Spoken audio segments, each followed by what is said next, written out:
nous fera découvrir un musée des arts et des traditions populaires à Mussidan, en Dordogne, un endroit où le temps s'est arrêté et qui inspire de nombreux collectionneurs. Notre page patrimoine à présent nous emmène en Dordogne, à Mussidan, à la découverte du musée André Vouldre. Créé par un collectionneur d'objets, il inspire aujourd'hui d'autres passionnés, Nathalie Pinard de Pijoulon et Dominique Mazer. Ouvrir les volets est une forme de marathon dans cette chartreuse du XVIIIe siècle qui compte 30 pièces où le temps s'est arrêté. C'est ici, à Mussidan, que grandit André Vouldre, un médecin bordelais, collectionneur insatiable d'objets du quotidien.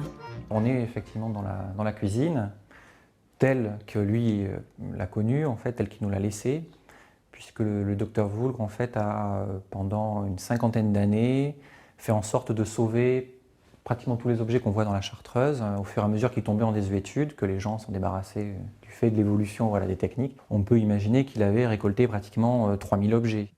Et c'est non seulement ses collections, mais aussi l'intégralité de la maison familiale qu'il va léguer à la ville en 1971. Un ensemble hétéroclite et foisonnant, présenté parfois de façon inattendue. Il y a des carreaux qui ne sont absolument pas des azulejos espagnols ou portugais. On est, pour ceux qui les ont reconnus, sur des carreaux de potager, qui sont en fait l'ancêtre de la cuisinière, qui servait à protéger le plan de travail. Autre curiosité, ces vitraux provenant d'ateliers bordelais du XIXe siècle. On a comme ça des lots représentatifs des maîtres verriers protestants, d'autres des maîtres verriers catholiques, et aussi bien du vitrail art déco ou de l'art nouveau.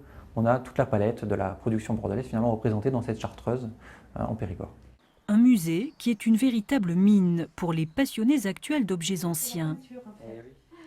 Monique Bourgès, d'hiver, retrouve ici des trésors au parfum d'enfance. L'orchelio, on dit en occitan. Et je l'ai vu utilisé par ma grand-mère, mais par contre, elle n'avait pas le battoir, elle. Problème, ces objets ont plusieurs noms en Périgord. Un casse-tête que cette périgourdine a voulu résoudre au fil de ses pérégrinations. Il fallait 1, 2, 3, 4 dictionnaires des fois. Bon, je n'arrive pas à trouver le mot, donc j'allais parler avec des papiers des mamies pour essayer de trouver ce que ce mot voulait dire. Ça a été très long. Et voilà le résultat, ce répertoire qui réjouira les collectionneurs.